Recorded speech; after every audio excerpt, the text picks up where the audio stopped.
Next, with 348 votes in favour and 345 against, Germany's parliament has narrowly passed a motion urging tougher restrictions on immigration with the backing of the far-right AfD party. It came after German Chancellor Olaf Scholz warned Conservative leader Friedrich Merz against working with the AfD, saying cooperation with the far-right party would be an unforgivable mistake. Well, the move would effectively bring down the so-called firewall against the AfD, which other parties have sought to maintain, refusing even to pass legislation that depends on far-right votes. Elisa Gadeva has more. Cooperating with the far-right has been a long-standing taboo in post-war Germany. One that the man tipped to be the country's next chancellor broke on Wednesday. We have a massive problem of crime from foreigners in Germany, especially among asylum seekers. It is possible that the AfD will enable the majority for a necessary law here in the German Bundestag for the first time. The leader of the conservative bloc proposed a non-binding motion to crack down on migration. The resolution lacks the force of law but calls for stricter security measures and the closure of German land borders to irregular migration. Merz relied on the votes of the AfD far-right party and the smaller FDP and cited recent acts of violence that shook the country to justify the collaboration. Olaf Scholz accused him of breaking Germany's firewall of non-cooperation with the far-right.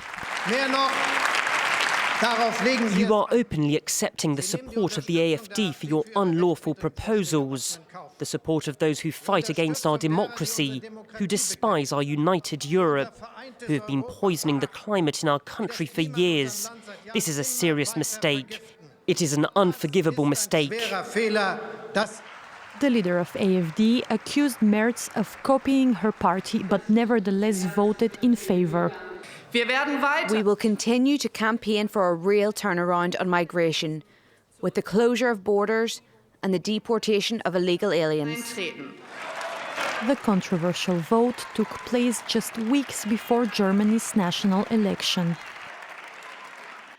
Well, let's talk more about this with Sophie Pornschlegel. She is Deputy Director at think tank Europe Jacques Delors, and she joins us from Brussels. Good to have you on the programme, Sophie. Thanks so much for giving us your time.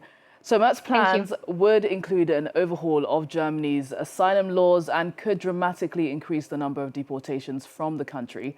First of all, just give us your reaction to this motion passing. Well, I think it's a historic moment because it's the first time that you have democratic parties, so the Conservatives and the Liberals, actually accepting to have far-right votes to support a motion. It's clearly the breakdown of a firewall, especially in a country that has Nazi history, knowing that the AfD clearly has parts that are Nazi with Nazi background. And I think it's clearly in the current wave that we see also with Trump having a similar policy and just generally a strong crackdown on immigration throughout Europe. Well, Sophie, you mentioned that firewall that parties have tried to maintain in this post-war era. What precedent does this motion passing with the support of the AfD set now? Well, we do have elections coming up in Germany, and if you look at the poll numbers, the Conservatives are winning, but they need a partner. And the partners, except for the far right, are either the Greens or the Social Democrats. And with that vote, clearly, it makes the coalition talks much more difficult because the Social Democrats and the Greens do not want to collide with a party that clearly is supported by the far right for its own policies. So I think it creates much more difficulty to have a good working coalition going forward. And we risk in Germany ending up in a similar situation as in Austria, where you had no compromise in the last elections after parliamentary elections, which led now to having a far-right chancellor. So I think it's bad news, I would say, for democracy in Germany. Well, you spoke of the coalition. Of course, that is going to be a massive speaking point during these elections coming up, as you mentioned.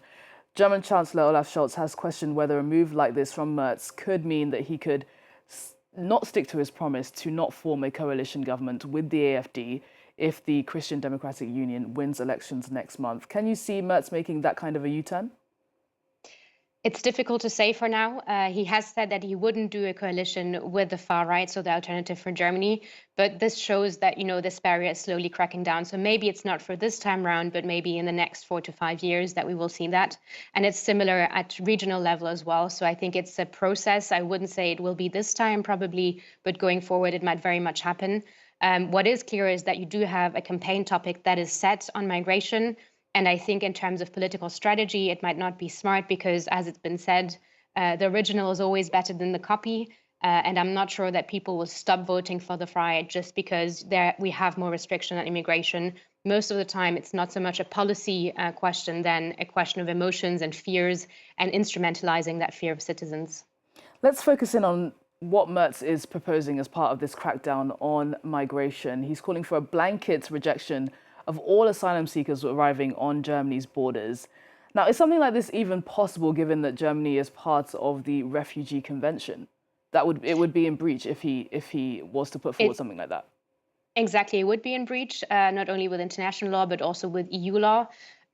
What might also be said is that the current traffic light coalition has always also been restricting migration quite heavily. So the entire narrative and policies changed already last year with decisions to close borders in Germany, which is against the Schengen Agreement, and then also to send back refugees to Afghanistan and to Syria when it was still under the Assad regime, which also from a human rights perspective is questionable. So it's not only the conservatives, I think you have all parties really moving to the right and making that kind of extremist position way more mainstream in the last year.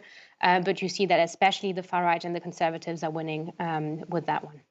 Merz is having to, he's sort of in the midst of a balancing act though, isn't he? Because he needs to keep a hard line on migration to stop the AfD from gaining more electoral ground, but he's also trying to maintain a distance with the party. He said in the past that the AfD is a danger to German democracy. Talk to us a little bit about this complicated tightrope that Merz is currently walking at the moment.